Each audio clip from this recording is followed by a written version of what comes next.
Hi friends, welcome back to the channel.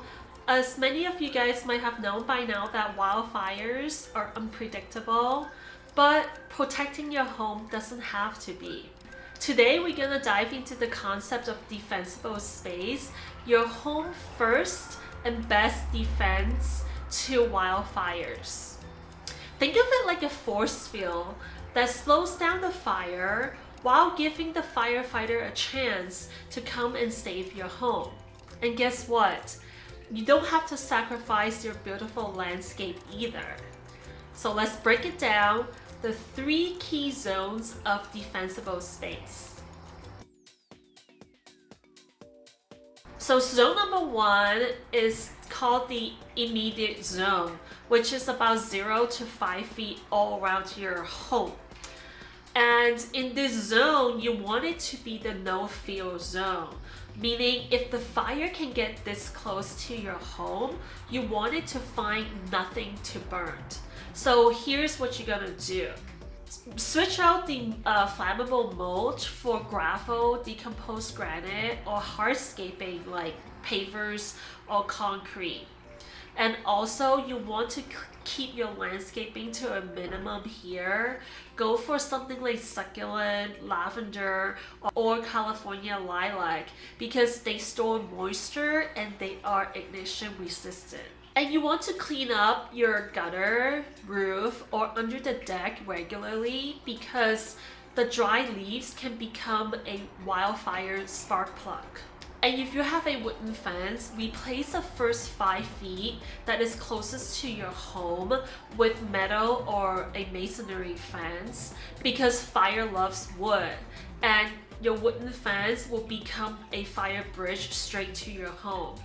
This zone is all about eliminating the fuel. If the fire can get this close to your house, you want it to hit a dead end.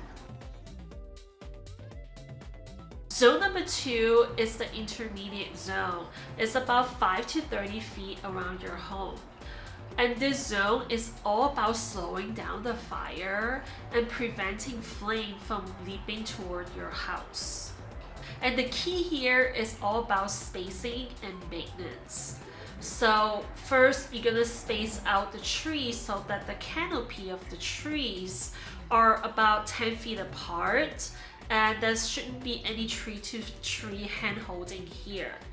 Also, trim tree branches that are 6 to 10 feet off the ground so that you can stop the fire from climbing up the tree like a ladder. You want to mow your grass to about 4-inch or shorter because wildfires, they love tall, dry grass. And place any sheds, play sets, or outdoor furniture at least 10 to 30 feet from your house, especially if they are made out of wood. And use hardscape elements like gravel pathways, stone patio, or a dry creek bed as natural fire breaks. The key concept here is balance. You still want your beautiful yard, but without all the fire hazards. Zone number 3 is the extended zone. It's about 30 to 100 feet or to your property line. And zone number 3 is the final buffer zone. It won't necessarily stop the wildfires, but it can help to slow it down enough so that it will be manageable. So here you want to take out any dead trees or falling branches or any thick underbrush, aka fire's favorite fuel. And you want to thin out dense shrubs so that the fire doesn't spread easily. And if you have any propane tanks, firewood, or any flammable material, you want to store them at least 30 feet away from any kind of structures. And if your house is located on top of a hill, you want to extend your defensible space even further because fire loves to go uphill like it's running late to a meeting. This zone is all about creating breathing room.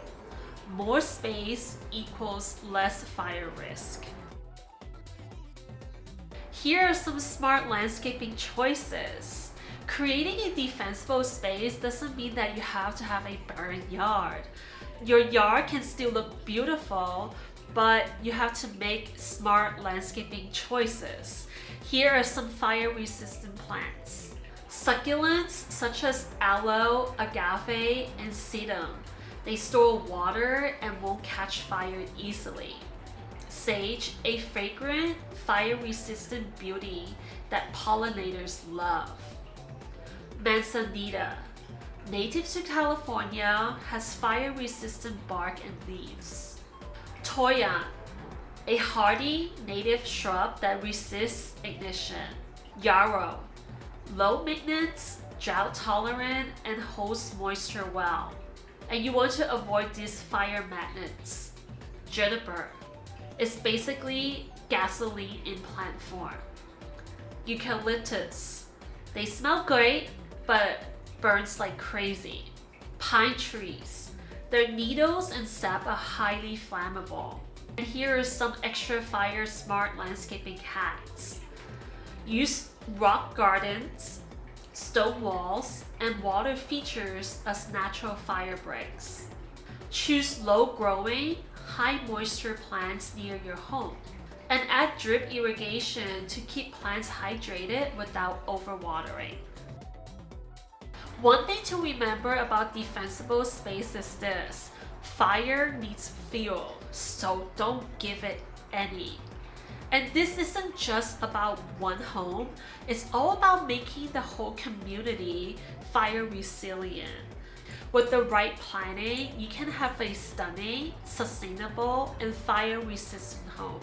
If you find these tips helpful, please don't forget to like, subscribe, and hit that notification bell for more tips on creating a smarter and healthier space. Let's design homes that will stand strong no matter what Mother Nature throws our way. See you in the next one!